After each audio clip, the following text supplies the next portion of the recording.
জানে সহ্য হলো না, রেগে গেল, রেগে হাতে তলোয়ার ছিল, ওই তলোয়ার নিয়ে তাকে মারতে যাবে, স্ত্রীকে শেষ করে দিবে, মেরে ফেলে দিবে।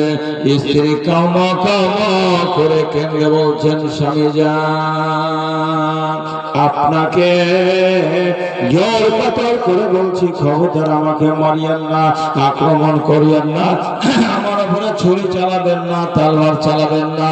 আমি যে বাড়ি থেকে বের হয়েছি এরও একটা কারণ আছে। বলে কি কারণ? বলে আপনি আমার সঙ্গে ঘরের মধ্যে চলেন।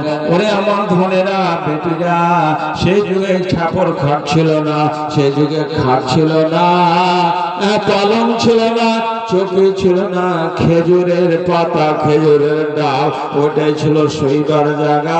দেখা গেল বিছনের ওপরে বিরাট বড় একটা বিষাক্ত সাপে কেড়ে বেঁধে বসে আছে।